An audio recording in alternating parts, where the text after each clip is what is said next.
Bonjour tout le monde. Good morning, everyone. Je suis très heureux d'être ici. I'm very happy to be here, joined virtually by Deputy Prime Minister Freeland, as well as Ministers Blair and Lametti, in addition to MP Lightbound, to talk about our new firearms legislation.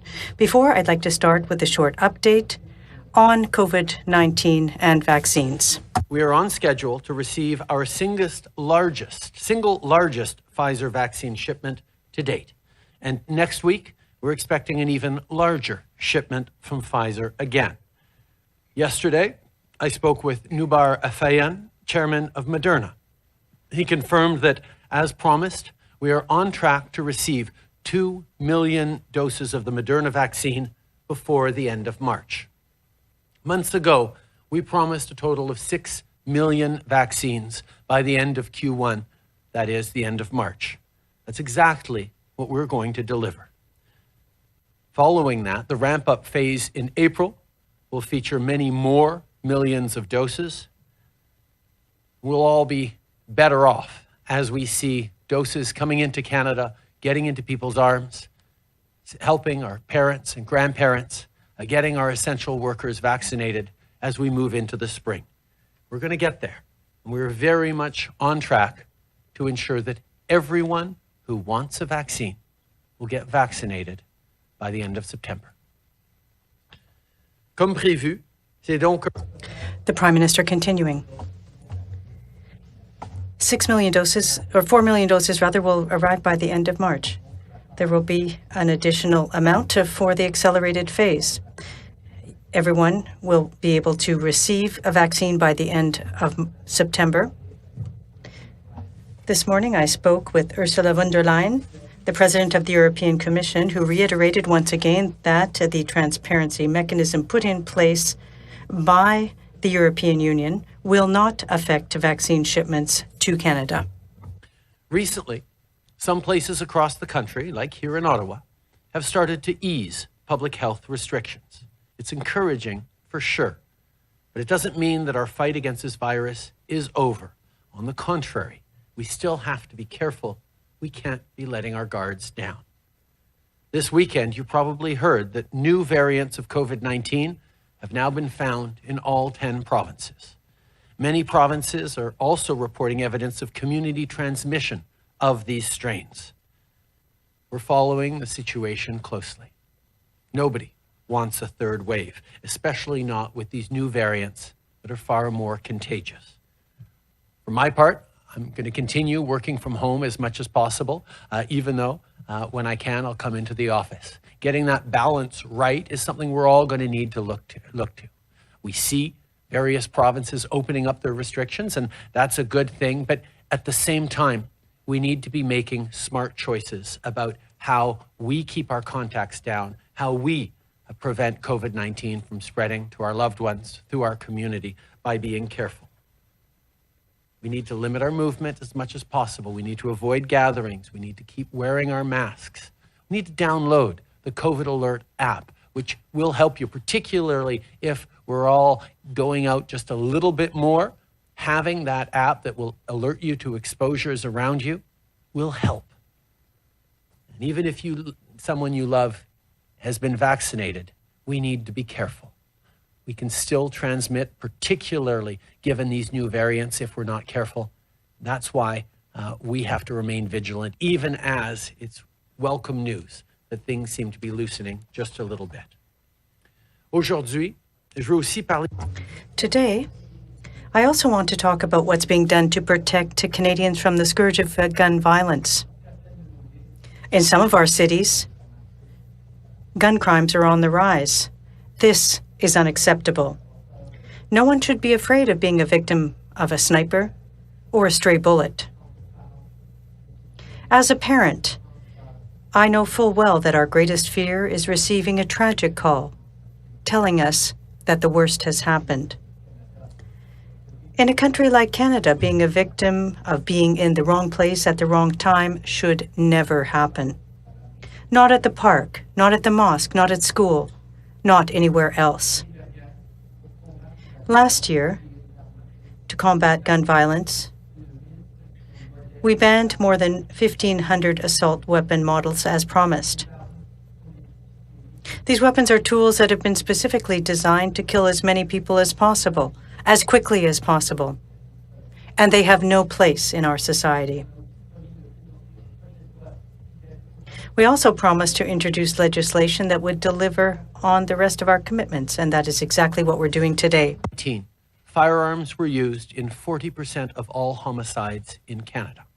When it comes to keeping Canadians safe from gun violence, we need more than thoughts and prayers. We need concrete action. In 2019, we passed legislation to keep firearms out of the wrong hands, including by expanding background checks. Last year, we banned over 1,500 models of military-style assault weapons. And today, we're announcing new legislation for stronger measures than ever before to combat gun violence in Canada. Banning 1,500 models of assault-style weapons last year was a critical step, but we also need to continue to fight the illegal gun market. That's why we will increase criminal penalties for gun smuggling and trafficking and enhance the capacity of police and border officials to keep illegal firearms out of the country. At the same time, we will also create new offenses for altering the cartridge magazine of a firearm and introduce tighter restrictions on importing ammunition. Canadians called for these bold steps. We heard you, and we are taking action. To make sure that these assault-style weapons are safely removed from our communities, we've studied a range of options. We looked at what our allies are doing, including New Zealand. We saw what works and what doesn't, all while taking into account the realities here at home. And from this, we've charted a plan of action. We will move forward with the buyback program in the coming months and complete the prohibition to ensure these weapons cannot be legally used, transferred, transported, bequeathed, or sold. Getting these weapons off our streets and out of the hands of criminals means less violence. And that means safer cities and communities. Every measure we're presenting today in Bill C-21 is important, and they all work together as part of a larger strategy. Because you can't fight gun violence or any violence on just one front. You can't fight it without addressing its root causes. Il y a encore beaucoup trop de victimes. There are still far too many victims of spousal and gender-based violence in our country. 8 out of 10 victims of spousal abuse are women. The presence of firearms in the home can put lives at risk. Therefore, laws will be proposed to allow friends and family members who are concerned about a situation to apply to the court to immediately confiscate firearms from violent and at-risk individuals, and to suspend their... We also need to think about our youth and the reasons why someone may end up on the wrong path. As we announced in the fall economic statement, we will invest $250 million over 5 years to support municipalities and Aboriginal communities. These programs will, among other things, aim to combat the influence and control of criminal gangs in our communities. Today's new legislation, we will also support municipalities to ban handguns through bylaws restricting their possession, storage, and transportation. We're backing up the cities with serious federal and criminal penalties to enforce these bylaws, including jail time for people who violate these municipal rules. Again, these are the strongest measures to fight gun violence our country has ever seen. Minister Blair has worked tirelessly for years on this issue, not only in government, but as police chief of our biggest city. This new legislation will make a real difference when it comes to keeping Canadians safe. We all know we'll be hearing from the well-funded gun lobby, and we all know there will be plenty of politics. But let's not forget what this is about: saving lives. We're not targeting law-abiding citizens who own guns to go hunting or for sport shooting. The measures we're proposing are concrete and practical, and they have one goal and one goal only: protecting you, your family, and your community. because the victims are real. The pain of their families is real. I stood alongside mourning families at vigils in Sainte-Foy and on the Danforth. I spoke with Constable Heidi Stevenson's family and the other families after the shooting in Portapique. I remember where I was when I was 17 and heard the news of a massacre at l'École Polytechnique. I've sat down with first responders, doctors, and nurses who see every day the cost of gun violence. In Canada, whether it's at the park, at the mosque, at school, at a sports parade, in a small town, in a big city, or in your own home, no one should ever have to be afraid. No more tragedies. No more wrong place, wrong time. The right place to act is here, and the right time is now. Je suis maintenant content de céder la parole. I'm now happy to give the floor to Minister Blair. Bill. Thank you very much, Prime Minister. Good morning. I'd like to begin by thanking the Prime Minister for his remarks, but also for his unwavering leadership and support on this very important issue. Gun ownership in Canada, in this country, is a privilege and not a right. It's a privilege that's predicated on the strict adherence to our laws, our regulations, and our restrictions. It's a principle that's based on the fact that firearms in Canada are intended for use for hunting and for sports purposes. We do not arm ourselves in this country to protect ourselves from our fellow citizens. We rely on the rule of law, not the end of a gun, for our safety. Earlier this morning, Minister Lametti and I had the honor to present to the House Bill C-21, a bill that, when passed, will significantly strengthen gun control in Canada. And with this bill, we are keeping our promise to Canadians to reduce gun violence by strengthening our laws, prohibiting firearms which were designed only to kill, by placing significant and effective new restrictions on guns that are used by criminals, and by creating a regime to remove firearms from dangerous situations made deadly by the presence of a firearm. On May 1st of last year, our government took the extraordinary and necessary action to prohibit over 1,500 tactical assault-style rifles. These were weapons not designed for hunting or sport shooting activities, but rather for their efficiency as weapons designed to kill. They are combat weapons designed to be used in tactical situations, and tragically, they have been used to kill large numbers of innocent people in mass killings around the world and right here in Canada. The deadly efficiency of these firearms has been demonstrated here in Canada with the murder of 14 women at École Polytechnique, 6 worshippers at a mosque in Quebec, 22 men and women in Nova Scotia. They've been used to kill police officers in Moncton and Fredericton, students and injured students at Dawson College. And we have also seen how easy access to assault rifles has led to horrific mass shootings in Las Vegas, Orlando, Parkland, and Sandy Hook, and in Christchurch, New Zealand. And today, we have introduced strict new legislation to complete the work of the prohibition of these weapons. With the passing of this new bill, we will eliminate all legal use of these firearms and impose such conditions as are necessary to keep Canadians safe. Under previous prohibitions, listed firearms have been grandfathered.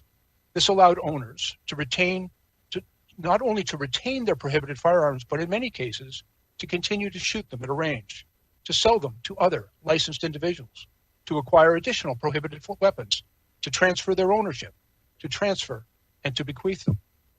This is not what our legislation allow. These previous measures allowed for these firearms to be used, to be continued to be traded, and to continue to be sold. Under our legislation, current owners of these weapons will be required to comply with strict new regulations, which will effectively eliminate all legal use of these firearms by private owners. They will not be able to legally discharge these weapons at a range or anywhere else.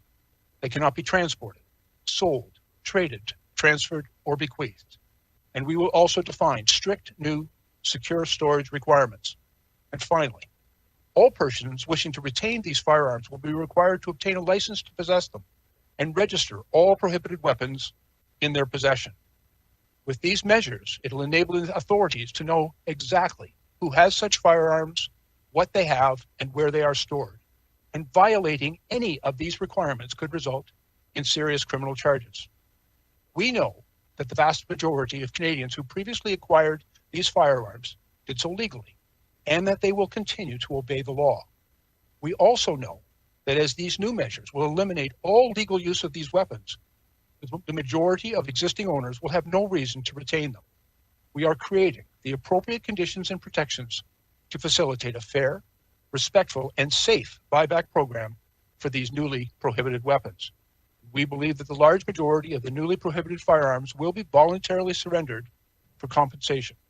And for those individuals who elect to retain their weapons, they must know that they will be held fully responsible for their secure storage, their non-use, and that they could in fact face serious criminal consequences for their misuse or if they end up in the hands of criminals. In developing this approach, I want to acknowledge the assistance and advice of law enforcement leaders across the country for their sound advice in developing an approach which will allow for the safe and efficient removal of these weapons from our society. In this legislation, we have also taken strong action to address all of the ways in which criminals historically have gained access to firearms. There are essentially three ways criminals get guns. They are smuggled, most often from the United States.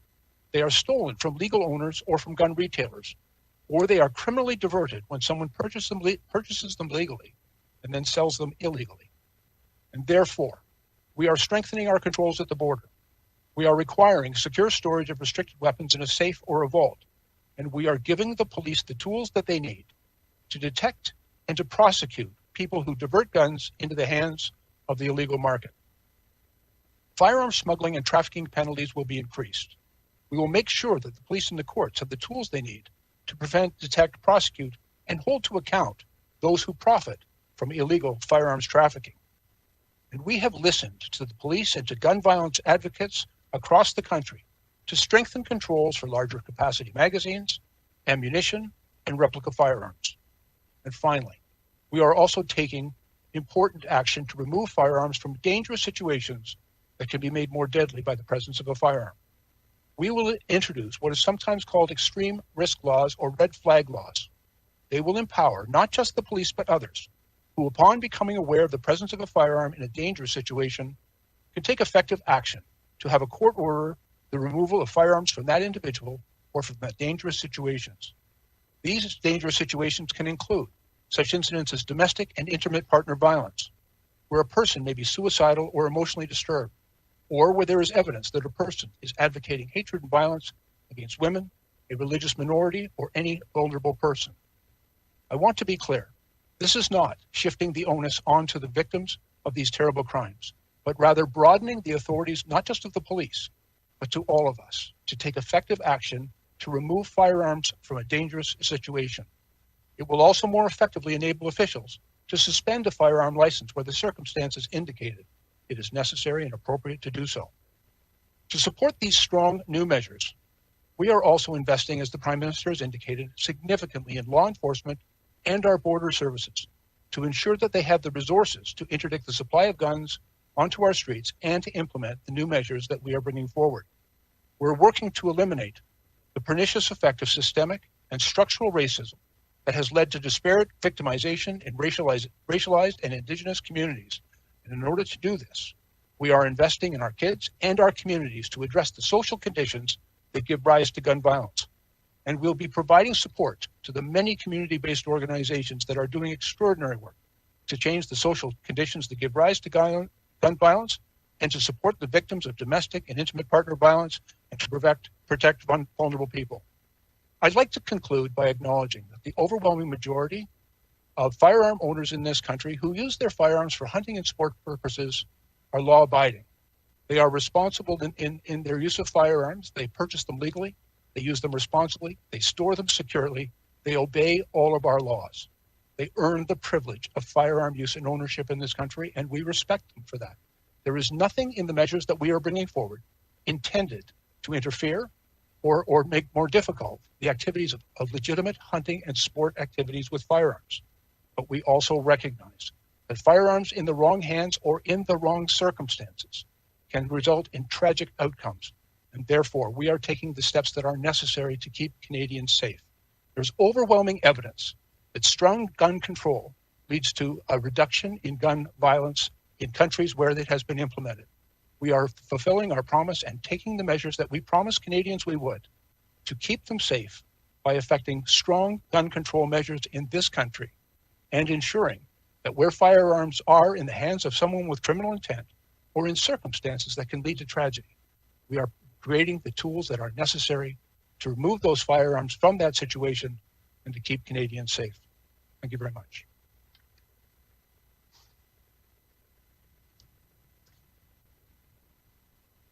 Okay. Thank you very much, Bill. I think I'm up next. Good morning. Aujourd'hui, nous vivons un moment historique pour... The Deputy Prime Minister. Today is a historic moment for women in Canada, for femicide prevention in Canada, and for the advancement of a safer society for all Canadians. With Bill C-21, we are delivering on our commitment to remove the most dangerous guns from our streets and our communities. And it's high time that we did. Frankly, we've been waiting for it for a long time. And it's no coincidence that this has happened in the midst of a pandemic, at a time when so many families are isolated in their homes and reported cases of domestic violence have skyrocketed. Let me share with you some painful facts. Intimate partner violence accounts for 28% of all police-reported violent crime in Canada. 28%. In 8 out of 10 of these cases, according to Statistics Canada, women are the victims. 1 woman or girl is killed in Canada every other day on average, according to the Canadian Femicide Observatory for Justice and Accountability. Once each week, here in Canada, a woman is killed by her male partner. Faced with this violence, and given the opportunity to take steps to prevent it, it would be wrong not to do so. And please, let's set aside once and for all the emotive argument that banning assault weapons or assault-style weapons in some way imperils the rural way of life. That is simply not true. I grew up on a farm in northern Alberta. We had guns on our farm, as did our neighbors. If there were bears around, my dad would keep a gun in his pickup. And sometimes he'd hunt prairie chickens on the way home for supper. And you know what? Neither my dad nor any other farmer I knew then, or have known since, owned an assault rifle or an assault-style rifle. That's because those weapons are not for hunting. They aren't for shooting a prairie chicken or for scaring a bear. They're designed for just one purpose: to kill people and to look like they can kill people. Gun violence, all too often aimed at women and girls, is an ugly reality of our society.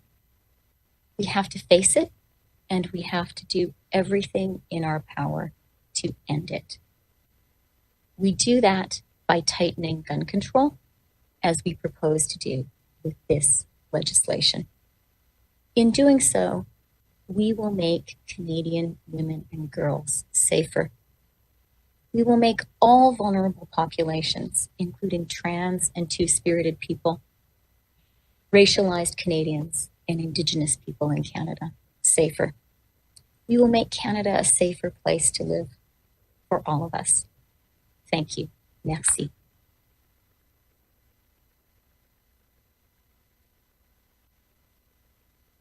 Now turn it over to Minister Lametti. Thank you. Merci. Bonjour. Hello. Merci de vous joindre.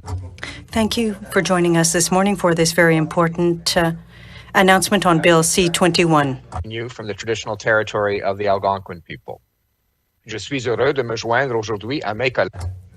Minister Lametti still speaking. I'm happy to join you today and to join my colleague, the Honourable Minister of Public Safety and Emergency Preparedness, Mr. Bill Blair, the Deputy Prime Minister, and my colleague, Mr. Lightbound.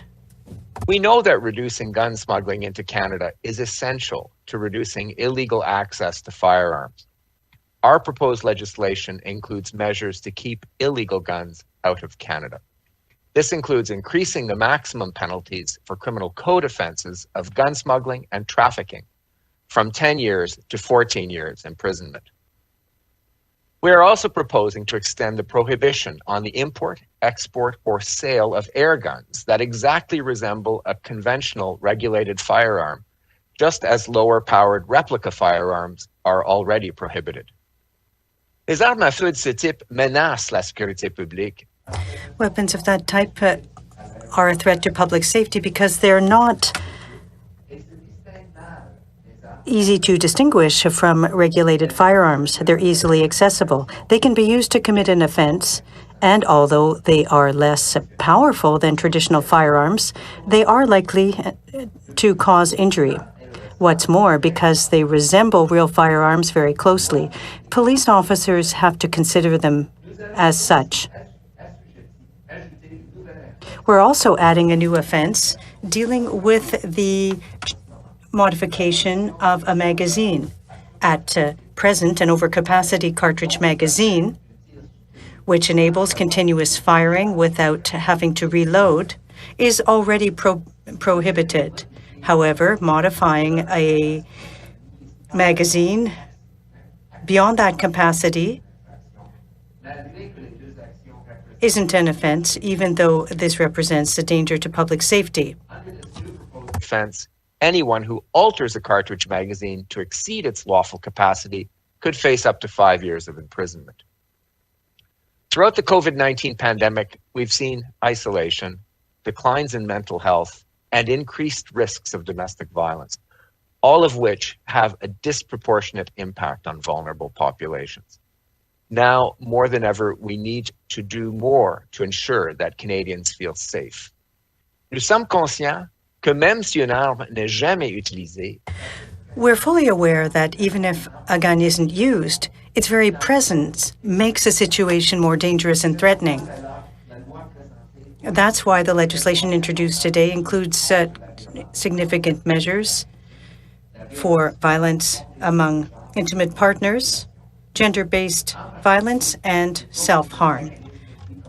Among other things, we are proposing a mechanism for all citizens and law enforcement officers to go to a court to request an order banning the possession of a firearm. This addition will give additional power to people who feel threatened by the presence of a firearm in their home or by a person in particular with access to a firearm.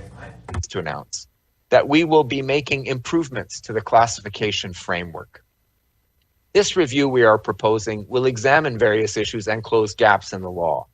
This includes whether to update the current list of prohibited firearms by make and model, or whether such firearms should be prohibited by amending the definition of prohibited firearm in the criminal code to include assault-style firearms. Such a review is long overdue. The last one was conducted over 2 decades ago. The classification review would only begin once the proposed legislation is passed by Parliament. Our government has heard the calls for action. We are following through on our commitment to address serious gun violence.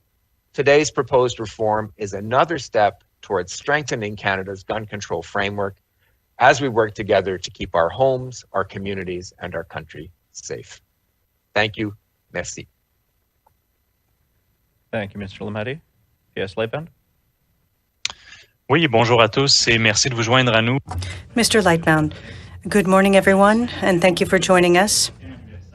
We recently celebrated the anniversary of the shooting at the mosque in Quebec City, which there was also the shooting in Nova Scotia. Then we had Moncton, Toronto, Concordia, and in December, we commemorate the Polytechnique in Montreal. These are tragedies.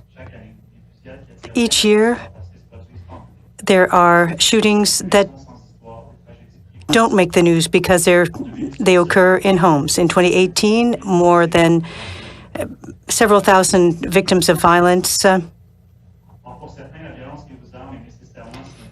were reported. There are street gangs. Gangs are using firearms to protect their territory and to settle their scores. And there is no doubt that street violence is a problem across the country. It's something that we need to continue to fight and that we will continue to try to stem. We have to bear in mind as well that gun violence can happen anywhere at any time in very different contexts. We have to deal with it on all fronts. And that's what we're doing, because fighting gun violence is and must be a priority for our government. Last May, we banned 1,500 assault-style weapons, which put an end to their spread. This was a first step to protecting Canadians. The majority of firearms owners in Canada are responsible, law-abiding citizens. Powerful and dangerous assault-style weapons, however, were not designed for recreational activities such as hunting. They were designed to be used on a battlefield in the time of war, and they have no place in our society. Today, we're announcing the next step in our strategy to fight gun violence. Earlier today, Minister Blair tabled legislation in the House to fight gun violence and to respect our commitments with respect to firearms control in Canada. Bill C-21 proposes, among other things, several modifications to the criminal code. First of all, the government seeks to deal with suicide and domestic violence by putting in place red flag laws, which will enable firearms owners and law enforcement agencies to go to a court for an order. This will make it possible to immediately confiscate firearms from people who may represent a danger to themselves, for their loved ones, or for others. We're also proposing changes to the Firearms Act to create a suspension act. Anyone with concerns about the eligibility of a person for a firearm certificate will be able to report that. A permit could be suspended for 30 days if there are grounds to believe that someone is displaying behavior that would make it not possible to use.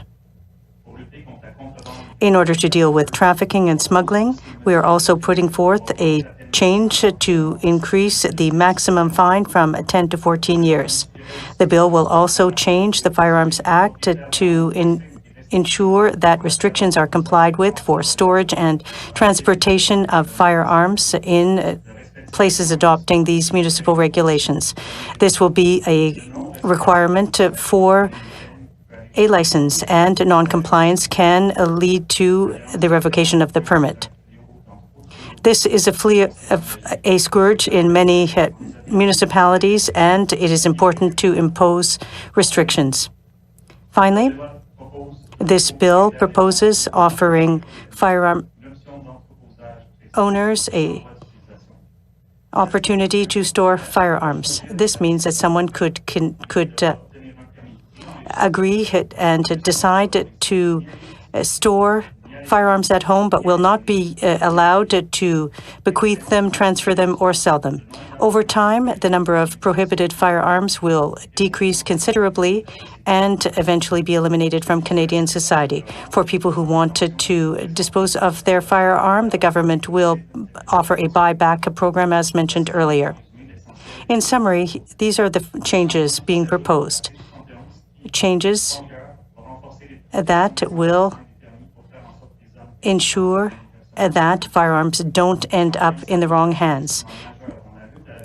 This is in addition to investments in our communities in prevention through work in conjunction with the provinces and to territories to increase capacity for our federal agencies and police forces, as well as the border services officers. Several $1 million will go to dealing with the gangs at the border. These are additional investments. We know that there are no universal solutions to dealing with gun violence. As I said at the outset, that this violence has several faces and we need to attack it on all fronts. This is the commitment we made to Canadians, and it's exactly what we're doing. A safer society is what we are seeking to achieve. Thank you very much. Thank you, P.S. Lightbound. We'll now turn to media on the phone first. One question, one follow-up. Operator. Thank you. Merci. Première question, Raymond Filion. Our first question is from Raymond Filion from TVA. Question. Good morning, Prime Minister. What will the buyback program cost? Many people think that a buyback program, an optional one like you're proposing, doesn't go far enough. Why not a mandatory one? Answer, the Prime Minister. Ray, that's a really good question. We've looked at all kinds of examples across the world, including New Zealand. We've looked at how we can adapt the various programs the best way and to the Canadian reality, and we've determined that what we are proposing is the best, most effective option to protect Canadians. For more details, I'm very happy to turn to Minister Blair, including with respect to potential costs. Bill? Before I turn to Minister Blair, let me just say that we looked very carefully at buyback programs around the world, including in New Zealand.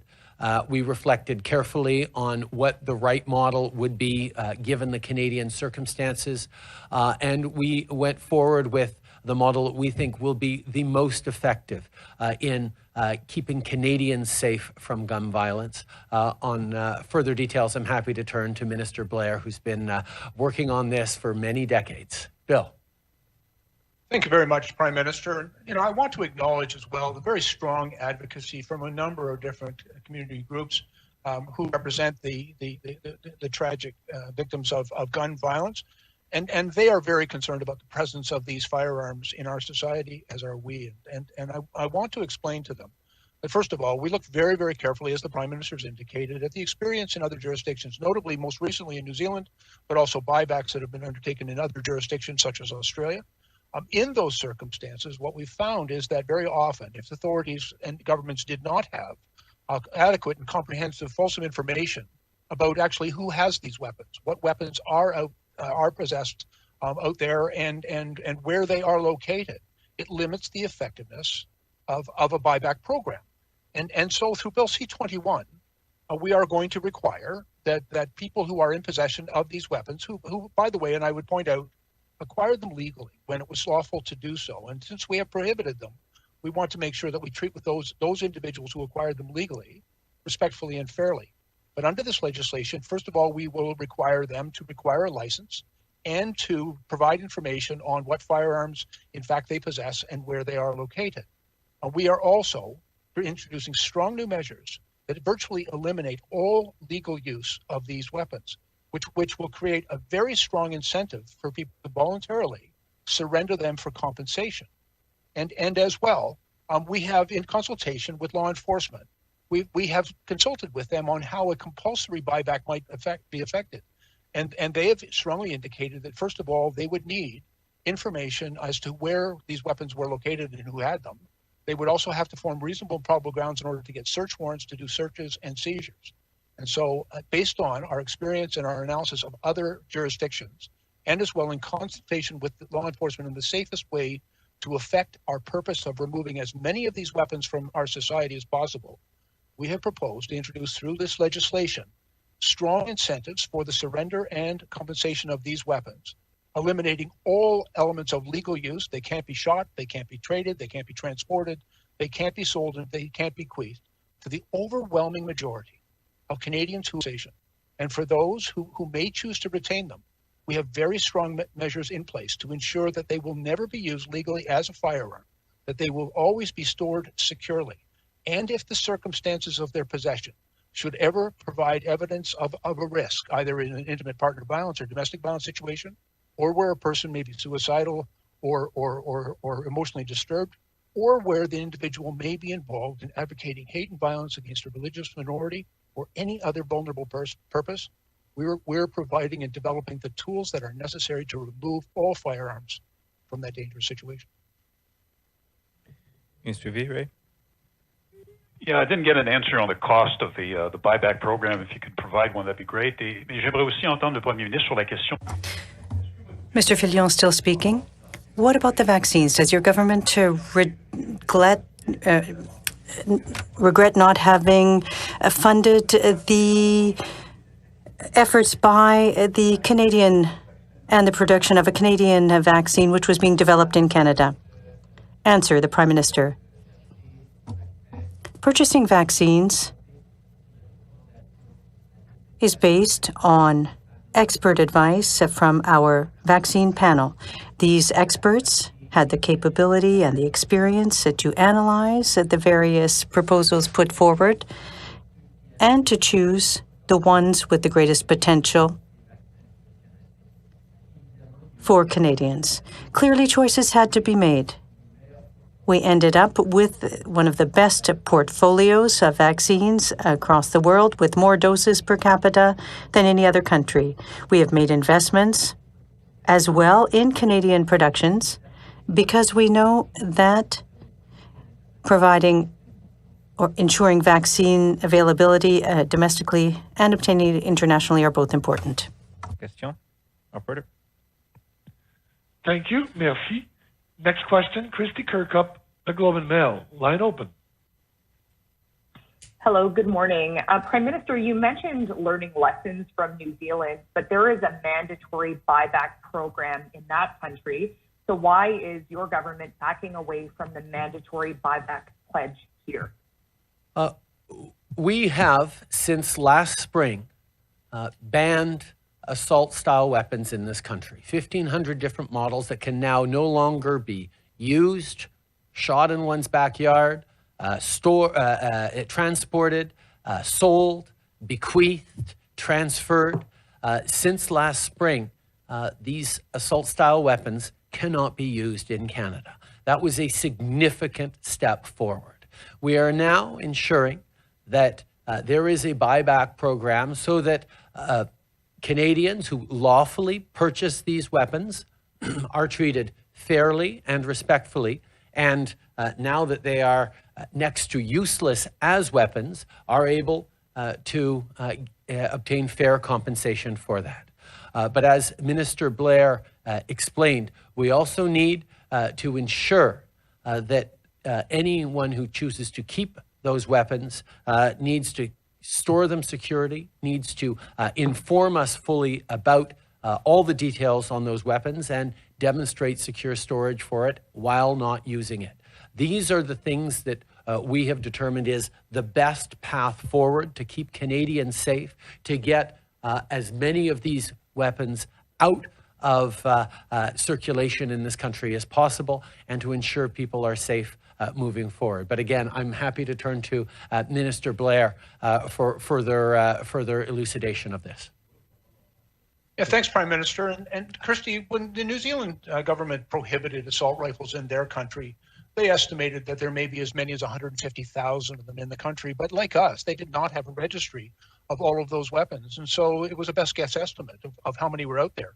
They did have a compulsory buyback, and they've retrieved about 55,000 weapons, which leaves a great uncertainty, honestly, in their country as to what other weapons may be out there that were not surrendered, notwithstanding a compulsory program. And so we've learned from that and applied the lessons that they experienced. And so we're putting legislation in place that will, first of all, require everyone who is in lawful possession of these weapons in Canada today to obtain a license and to provide information on what weapons they possess, where they're located. And that information will give us very good insight, not only as to the scope of the undertaking of the buyback, but also it'll provide us with information as to where these guns are. And that was something that New Zealand unfortunately did not have.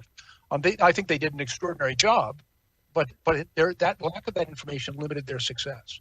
We are also, through this legislation, creating something that they also did not do, and that is to render these weapons legally unusable. They cannot be used as a firearm. They can't be sold, bought, traded, or transported. And through those measures, we have rendered basically these weapons useless as firearms. They cannot be used legally as firearms, which will create a very strong incentive for those individuals that purchase them legally to use as firearms, note that now that they no longer can, to surrender them for fair compensation. And as well, we also believe it is in the Canadians' interest to facilitate that buyback in a way which is fair and respectful and safe. And that's why we've consulted very closely with law enforcement in this country to make sure that it can be done in that way. I believe that this is overwhelmingly the most effective way to remove those firearms from our society, and for the very few that people may choose to retain, to ensure that there is a strong legislative framework that prohibits their legal use and creates real consequences, criminal consequences, for people who misuse them. If anyone chose to take that firearm and discharge it at a range, then that would be illegal use of a prohibited weapon, and would result in a criminal charge. Répondre en français. Depuis le printemps. The Prime Minister answering. Since last spring, it has been illegal to buy, transfer, sell, or bequeath assault-style weapons in our country. That was an extremely important step. Now, with this program, we are adding the buyback program to purchase these firearms back from people who purchased them legally. For those who choose to keep these firearms that they can no longer use legally, they will have to register them and prove, in fact, that they are storing them extremely safely.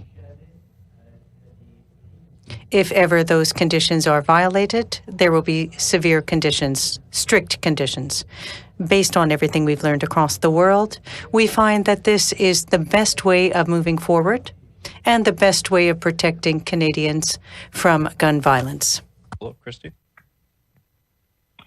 And just on the matter of municipalities being able to bring in handgun bans, does this not set up the possibility of a patchwork where gun laws differ from municipality to municipality? And if so, how is that at all desirable?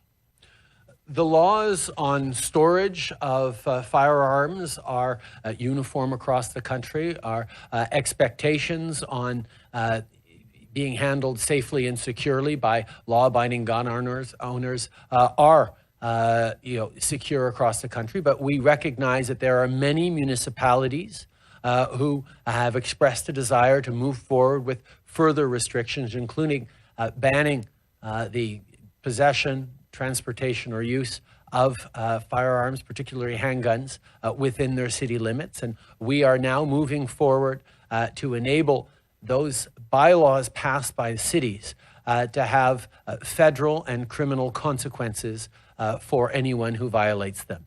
It is the promise we made that we would allow cities to ban handguns, and that's exactly what we're doing. Again, happy to turn to Bill.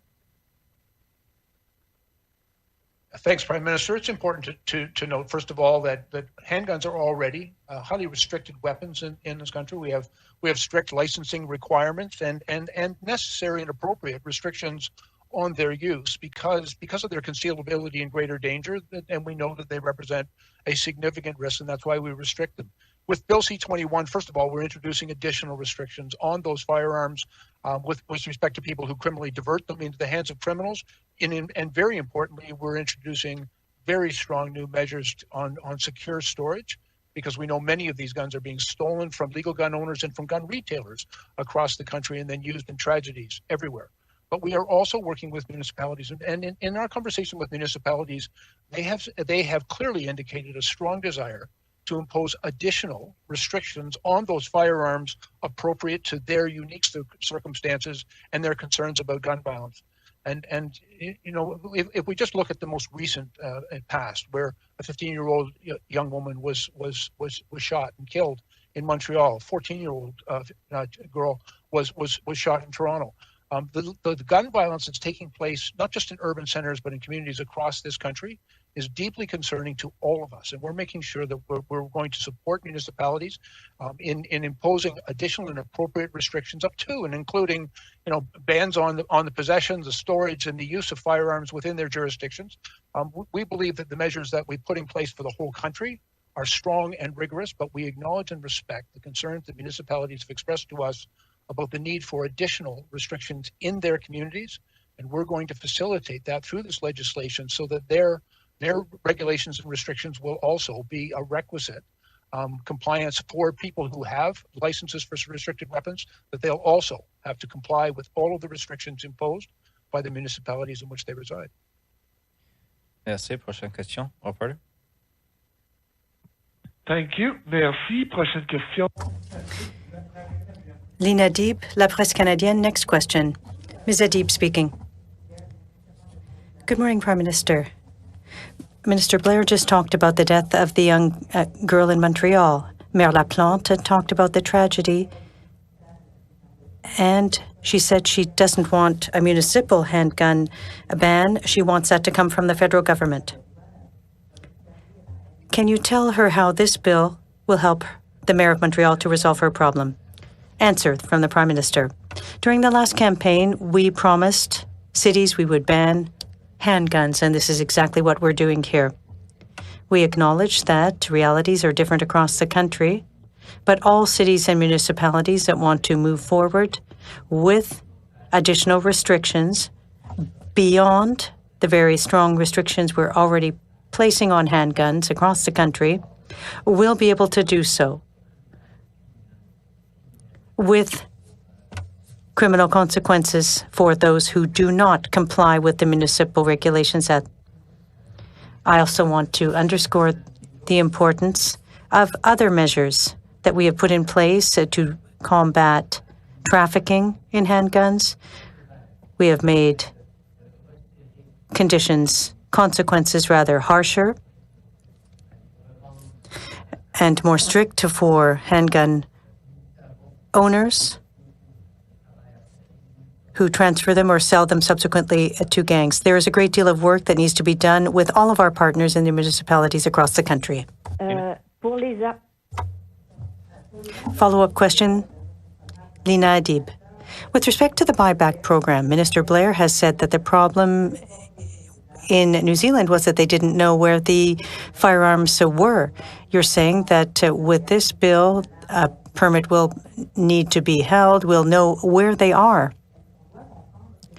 Does that mean that this is a first step, that once you've located them, that the buyback program could become mandatory and that you could gather them up, or you're going to simply respect these owners who've purchased them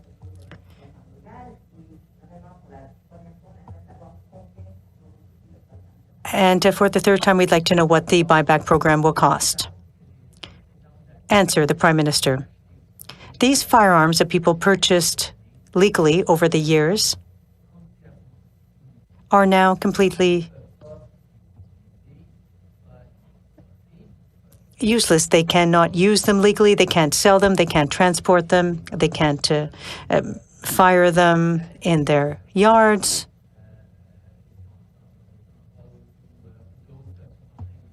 They can't go to other facilities for shooting to shoot them. They are not usable. Now, if there are some collectioners who nonetheless want to keep them, they will have to register them and show the measures that they are taking to ensure that they are safely stored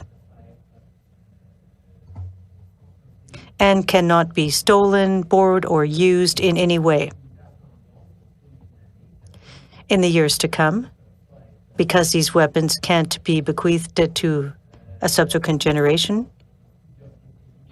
in several decades then, these firearms will be returned. But people who did purchase them legally, they will ultimately realize that there's no point in keeping them, and we're offering them a buyback. And for that, to comment further on that, I'll give the floor to Minister Blair. Thank you again, Prime Minister. Yeah, just to be clear, unfortunately, we estimate that there may be between 150 and 200,000 of these assault-style rifles currently owned legally in Canada. One of the reasons we have such a range in that estimation is a number of these weapons were not previously restricted. And as unrestricted weapons, we actually had no information and have no information about who owns them and where they're located, or even what makes and models are out there. And so I think it's very important that we take very effective measures to bring that situation, which is a potentially dangerous one, under control. And we do that by requiring people who are in lawful possession of these weapons to properly license them and to register the information so that the authorities know where these guns are.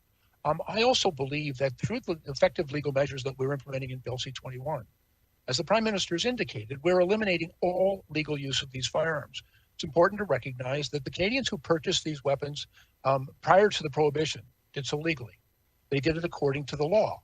And they are overwhelmingly, in my experience, law-abiding, responsible firearm owners. Now that we have changed the law with respect to those weapons, and we are imposing significant new restrictions that render them virtually unusable as a firearm, I think what we're working towards is creating a path to legality and fairness for those Canadians who purchased those weapons legally, now that we have rendered them unusable as firearms, for them to surrender them and to be compensated fairly. With respect to the compensation cost, we intend that, first of all, that the buyback program and its administration be done in a fair and responsible way. And that's fiscally responsible as well. It needs to be fair, and so we will offer and we'll have independent assessment on the value of the weapons that surrendered for compensation. But we also want to make sure the administration is effective as well. We are trying to resolve the existence of these firearms in our country in a fair, responsible, and safe way. We believe that this is the best way to affect that. I also believe that the overwhelming majority of Canadians who bought these guns to use as firearms, now that they can no longer be legally used for firearms, they will be strongly incentivized to surrender them for compensation. And for those few who may choose as collectors to retain them, they will have to understand that they will have significant responsibility for the secure storage and non-use of those weapons, and failing to do so can result in criminal prosecution. CTV News. Prime Minister, in 2006 at Dawson College in your hometown, there was a mass shooting, and a young woman named Anastasia D'Souza was killed with a legally owned restricted class rifle that you have now reclassified as prohibited. But there's nothing in your bill that would prevent that shooting other than making it illegal for the gunman to use it, as you say, in his backyard or at a shooting range. What would you say to the students who were terrorized at Dawson College about this piece of legislation you brought today and how it would have made them safer? I actually suggest that the red flag laws that we are bringing in would make it easier for family members or acquaintances of the shooter in question to have reported the pattern of troubling behavior that had been surrounding them. I'm not going to pronounce too much on the individual case, but certainly the moves we're making today, not just around banning assault-style weapons, which the shooter in question would no longer be able to legally purchase the weapon that he legally purchased back then. That, moving forward, keeps us all safer. Secondarily, the red flag laws that red and yellow flag laws we're bringing in would allow people to highlight when someone is engaged in troublesome behaviors, that perhaps their possession and acquisition license should be suspended, perhaps their weapons should be withdrawn. These are the kinds of things that we're moving forward to keep people safe. Obviously, I remember well the tragedy at Dawson College and how we were all shaken by it, along with so many other tragedies. The measures we're putting forward today will ensure that those events are much less likely in the future. Bonjour, M. Trudeau, Louis Blouin, Radio-Canada. Ce qui dérange les groupes. Question from the room. What bothers people is that these firearms will be kept in the house. In New Zealand, they took out hundreds of thousands of firearms out of circulation. Are you afraid it's going to cost too much? Are you afraid that it's going to be something that's not popular? I find it hard to believe that you don't have an estimation about how much this could cost. So please, again, how much do you think, even if it's a ballpark, how much could this cost? Please, thank you. Merci, Louis. Answer, the Prime Minister speaking. Well, thank you, Louis.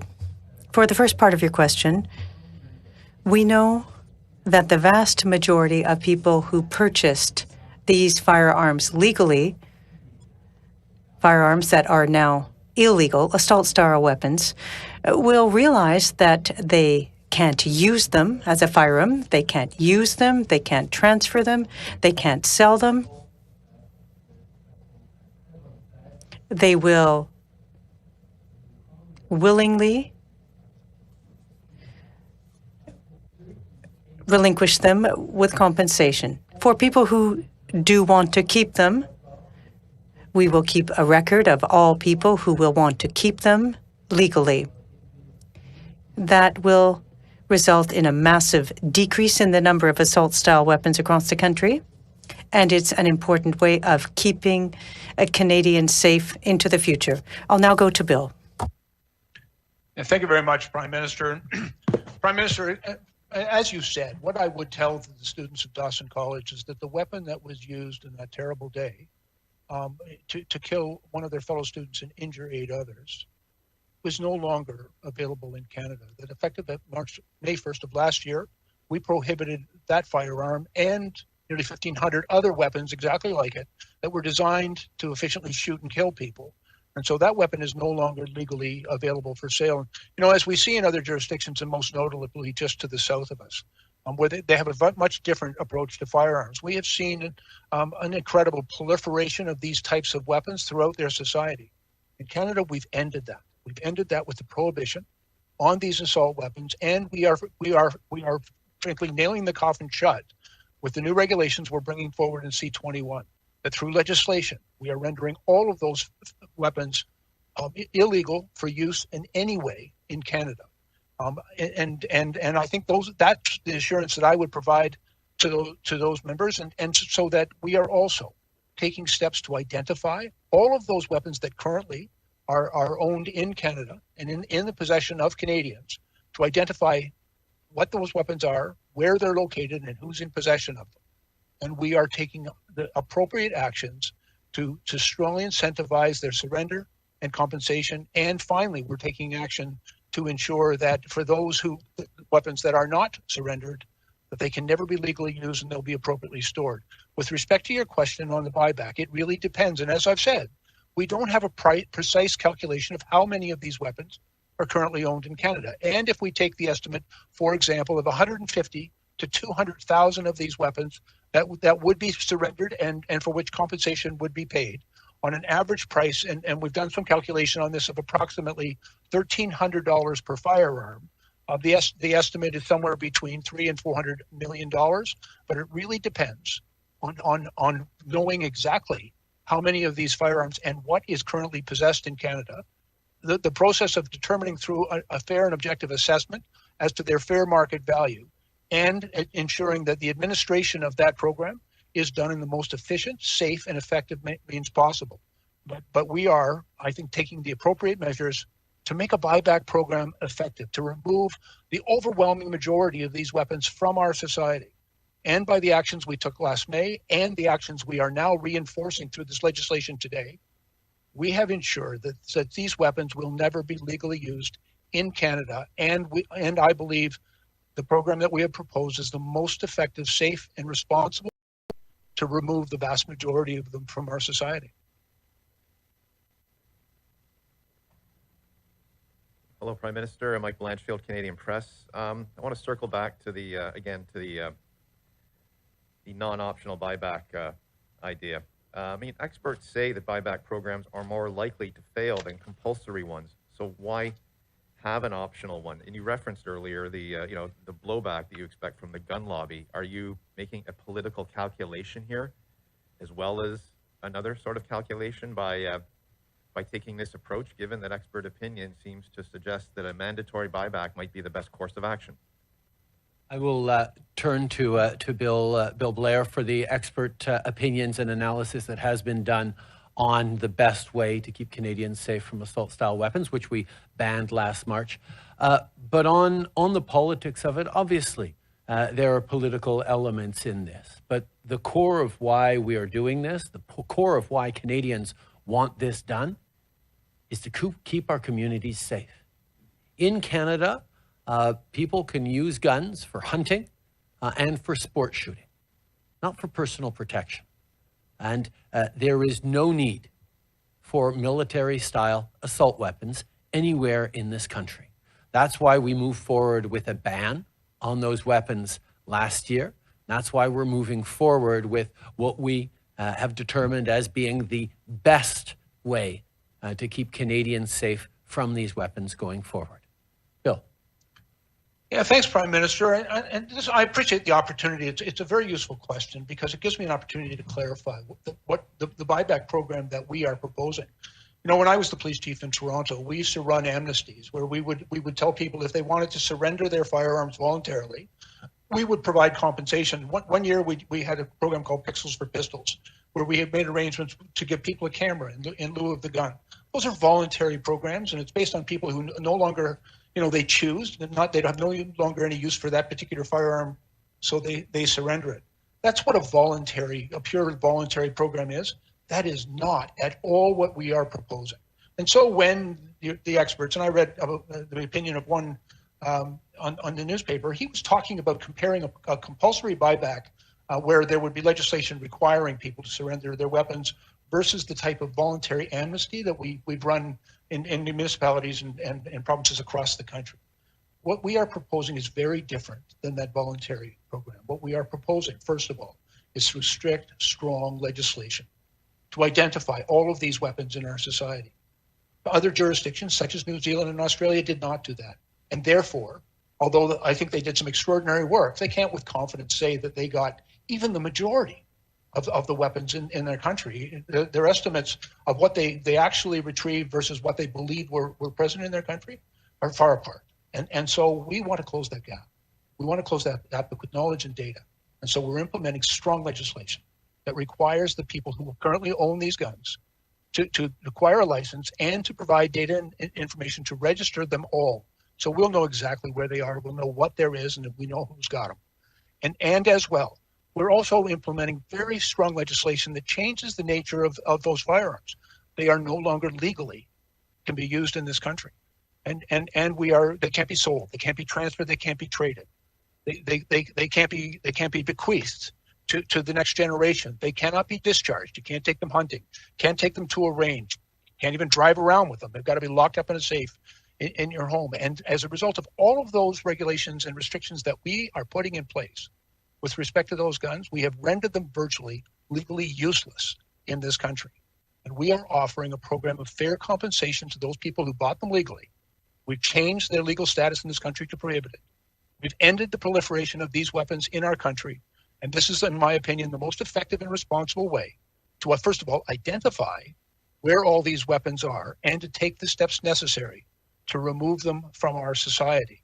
And it is the most comprehensive and effective way. And as I said, I've also consulted with justice and law enforcement officials about how a compulsory program might be affected, requiring the police, for example, to get search warrants. And they would need reasonable and probable grounds to go in and look for those guns. I'm not sure where they get those reasonable and probable grounds because we don't have that information about where those guns are currently. We will as a result of the new regulations and restrictions that we are putting in place in Bill C-21. And so we are going to create a much safer situation for Canadians and affect a far more efficient and effective buyback regime to get those weapons out of our society than if we simply said, we're going to compel people because we don't know who's got them and how we might therefore legally compel them. would remain a significant challenge. I think the way that we are proposing to do it is the right way. And it's not simply saying, if you'd like to drop the thing off, we'll give you some money. We have changed the nature of the weapon, and we have rendered it virtually useless as a firearm through the law.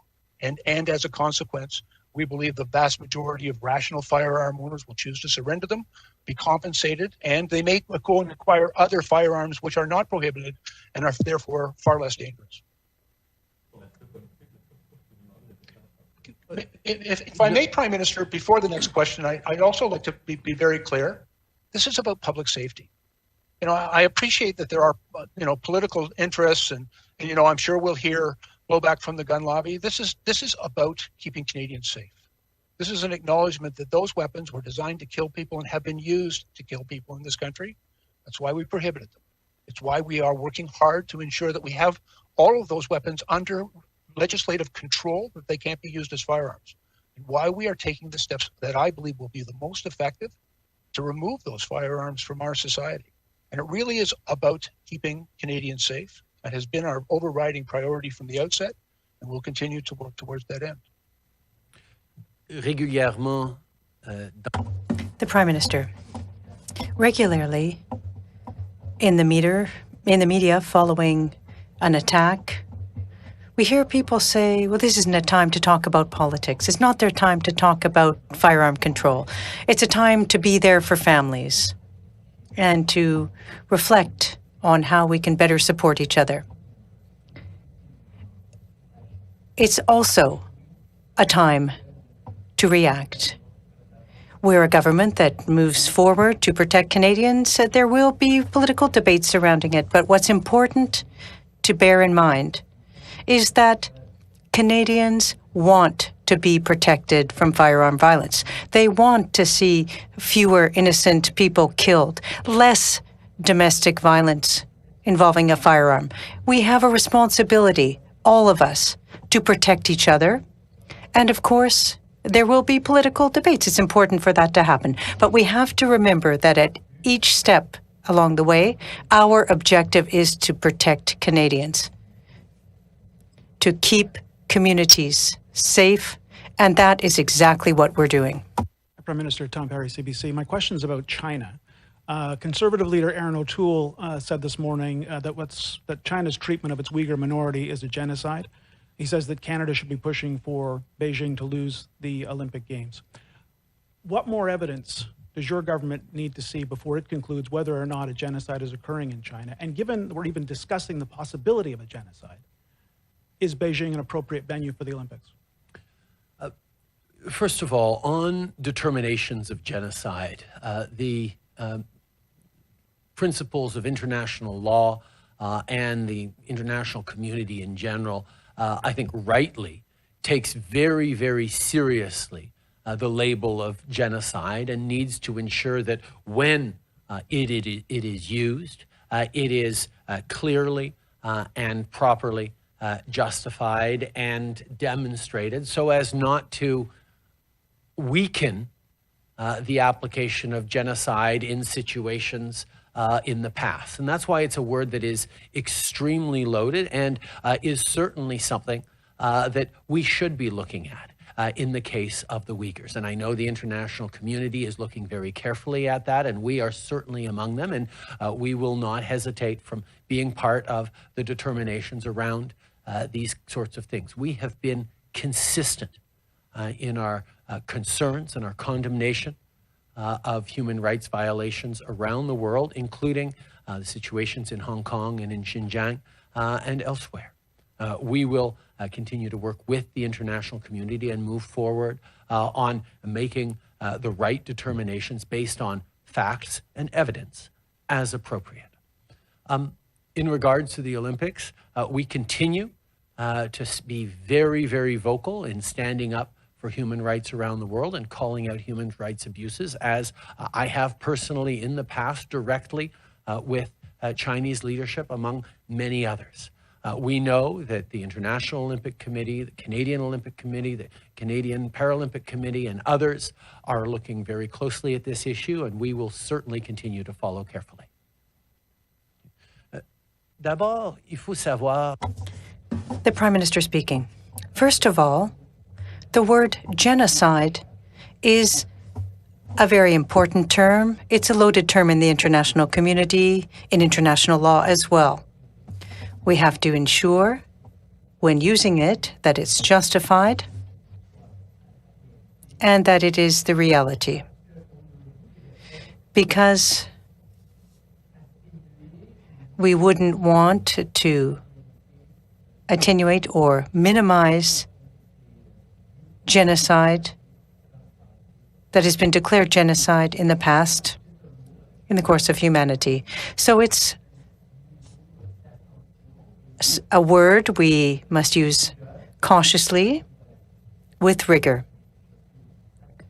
I can assure you that Canada takes the allegations very seriously.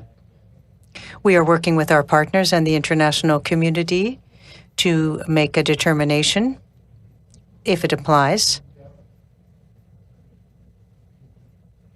As several credible institutions are suggesting, it does apply to the Uyghurs in China.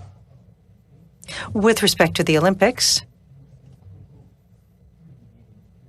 we will always highlight our concerns for human rights, as I did directly and personally in the meetings that I've had with Chinese authorities in the past. We will talk about the situation in Hong Kong, Xinjiang.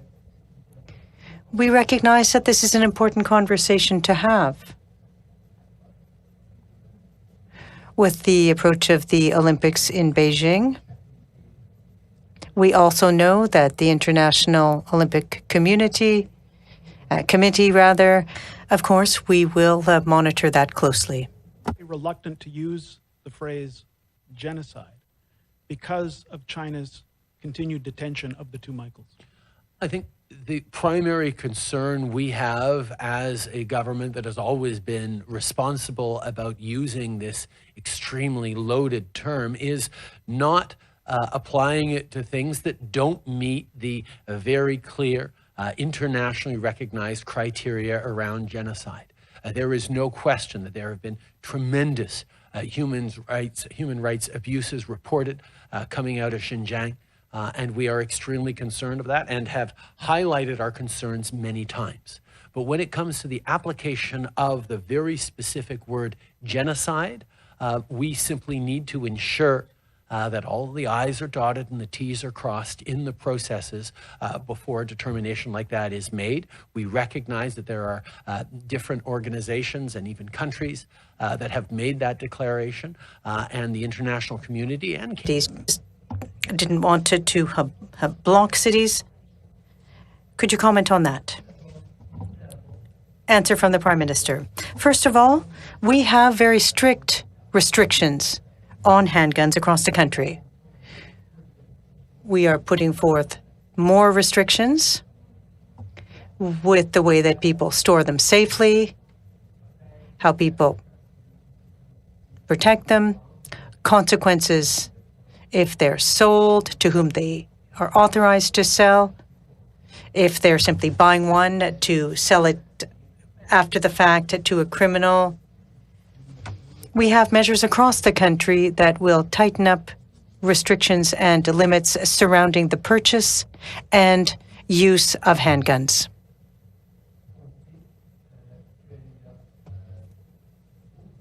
We know that many Canadians own handguns for sport and recreational purposes.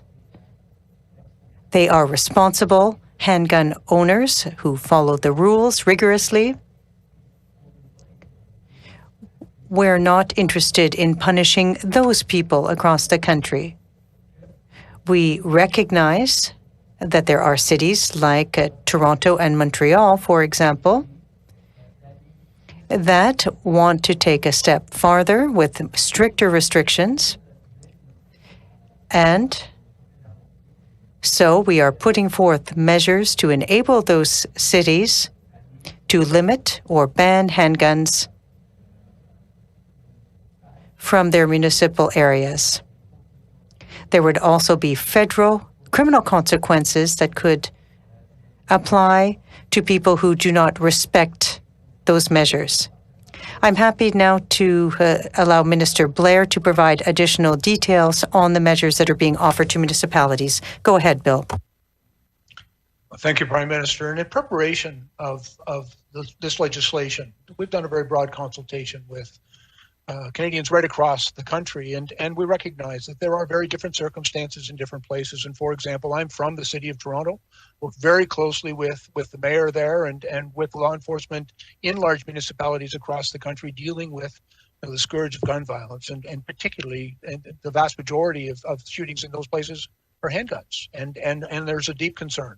It's one of the reasons we bring forward strict new measures to eliminate all the ways in which guns get into the hands of criminals through smuggling, through theft, and through diversion. But I've also gone into other communities like Whitehorse and Red Deer and Kenora and visited those communities. And you'll recall at the very outset in my comments, I said that there really is in Canada only two legitimate reasons for firearm use in this country. And it's for hunting or it's for sport shooting purposes. And we know that there are many very responsible, law-abiding sport shooters in this country that use handguns very responsibly. They acquire them legally, store them securely, and are safe in their usage. And at the same time, we know that when guns get in the hands of people with violent criminal intent, they can be deadly. And so we are taking steps and to enact strong measures right across the country. But we're also respectful of the concerns that have been expressed to us by mayors in large centers and smaller communities, that the proliferation of handguns is deeply concerning to them, and they want to do more. They want to enact additional restrictions on where they can be possessed, where they can be used, how they can be transported. And that does not have the effect, I would submit, of creating a patchwork. It's just an acknowledgement that in some areas of the country, the circumstances are such that there are in heightened concern, legitimate concerns about the availability of handguns in those places. And so we want to work with them and support them in their efforts to keep their communities safe. And we also recognize it's an important discussion that needs to take place with the provinces and municipalities in that three orders of government relationship. We are taking strong steps to make sure that we keep handguns out of the hands of criminals by strengthening the restrictions placed upon them. And that's also with strengthening regulations that we brought forward in Bill C-71 in the previous Parliament, and that we are working diligently to implement fulsomely to make sure that we restrict access to these very dangerous weapons. And at the same time, we'll continue to work with municipalities to deal with the unique circumstances and concerns that many of them have expressed to us. Thank you, Minister Blair. That concludes today's press conference. Merci tout le monde.